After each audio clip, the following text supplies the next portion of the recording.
Hi, this is Dave Grosscup, Dr. Hit, with another episode on negatives. Different types of negatives to use in your high-intensity HIIT training. Types of negatives, there's pure negatives, which would be the just the lowering portion of an exercise, of a rep, I should say. Just the lowering itself, you'd have two training partners in most cases. Lift the weight or weights for you, dumbbells, weights, barbell weight, machine arms. Generally two, because of the heavy weights used. You can lift, or I should say you can lower 40% more weight than you can lift on average. So you definitely need a couple of training partners if you're advanced at all. So just be lowering, and then you lower under your strength, and your training partners lift the weight entirely, with you giving little or no assistance. That would be pure negatives, negative onlys. Negative accentuated, you would lift the weight, so you would perform the positive in its entirety, 100% of your power, but you would lower the weight, whether it's a barbell, dumbbell, or machine arm, very slowly to focus on the negative portion. And then we have alternating negatives, which could be done with legs or arms. So to give a bench press as an example, and I'll get a little bit more into this, a bench press as an example, you would push the machine arms up on the bench press machine if you're using a machine at positive under your power, and then you would lower with your left arm only, and then raise with both arms, and then lower with your right arm only. These should have to, by necessity, be used on a selectorized machine only, or a plate loading machine.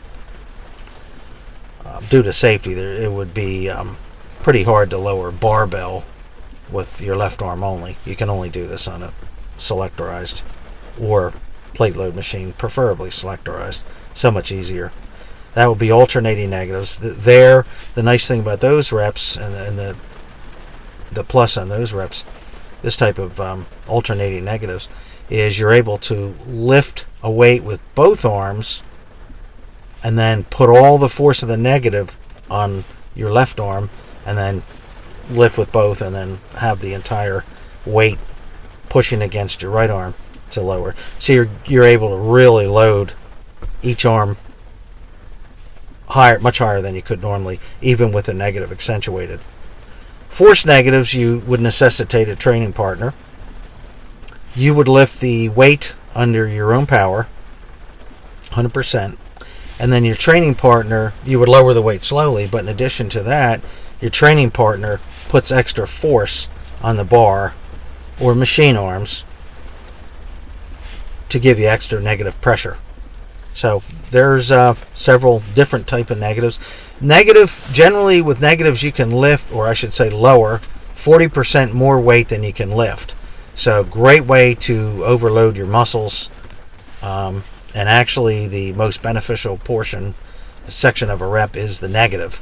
So you're going to gain more strength and muscle size by focus on the negatives, because that's where most of your inroads come from with your muscle, with your reps. Benefits of negative, like I said, use 40% more to load your muscles with more weight, which increases the intensity, helps increase the intensity. This, of course, recruits more muscle fibers than if you're just doing straight, typical reps, 2-second positive, 4-second negative. If you're focusing on the negative, you'll involve a lot more muscle fibers. And actually, there's a line of machines called X-Force. They're very good machines. They focus on the They allow you to focus on the negatives. They're built into their system. How they work is selectorized. They're all selectorized with weight stacks, and they have electric motors that tilt the stack. So when you're lifting, say on the machine press, the machine, you'll start out with the weight tilted at approximately 45 degree angle. allowing you to lift the positive, lift the machine arm up as a typical press. And then when you, that because it's tilted at an angle, it makes the weight approximately 40% lighter.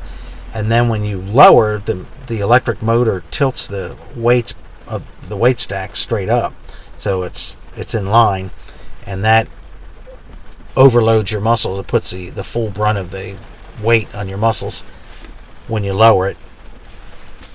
So there's a full lineup of these. I believe they're made in Sweden, but very, very effective, interesting way the machine manufacturer dealt with focusing on negatives. They're very, very great machines, very good machines. Let's see what else. Look on my notes here. Okay, example of pure negative. I did actually go over them, but I'll reiterate because they're so important. Pure negatives. So you can use free weights, free weight equipment, or selectorized. I lean towards selectorized, but they're all effective. Warming, of course, most importantly, warm up prior. I see almost nobody warm up in the gym. It blows my mind. You're asking for injury, especially if you're doing high intensity, which most of them aren't. I almost never see that. Regular trainers, but that's another episode entirely. But after warm up, load the bar or machine, select a weight on the stack that causes failure at 8 to 10 reps. And then you would say, give an example of a bench press. So you load it up, you cause failure normally at 8 to 10 reps. Negative reps. Now, when you hit failure with pure negatives, you need to end the set when you can't safely control the downward descent. There'll be no positive with pure negatives. But once at 8 to 10 reps in the bench press or legs, use higher reps. But once you can no longer safely lower the weight, you need to end the set. That's your failure. You don't want the free weight, especially with free weights, you don't want a free weight crashing into your chest. The machine, you're going to make a loud noise and crash the stack, but you won't get hurt with that. But you want to end it. And then when you hit 8 to 10, when you can do 8 to 10 reps controlled, you want to increase the weight.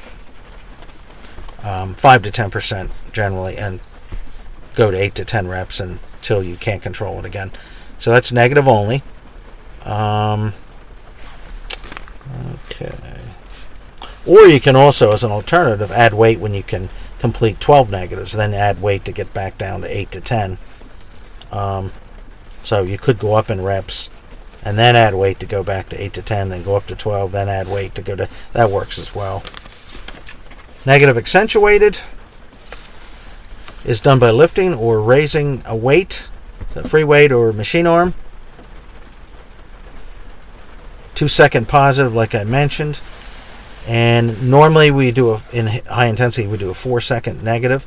In this case, because we're really focusing on negatives, it'll be much slower. 8 to 10 seconds on average, depending on the exercise. Go much slower. Exaggerate, about 8 seconds.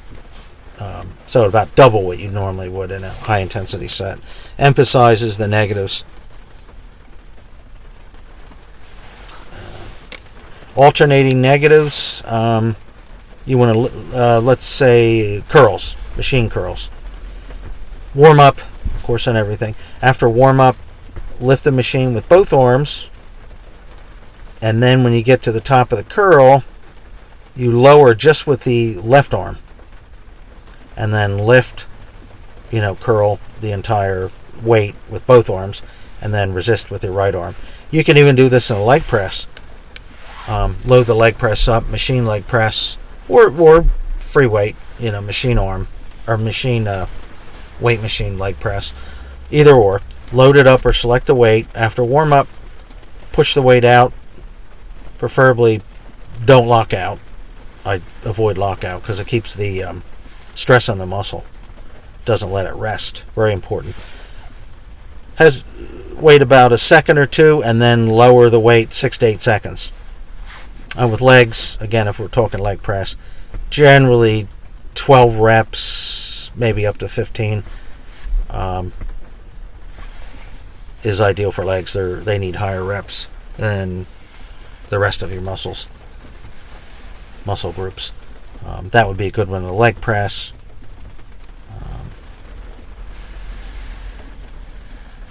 Okay, we said negative strength about 40% more. That's accurate. Force negatives, very tough. One training partner can generally do it. Two isn't bad, but one training partner can do it.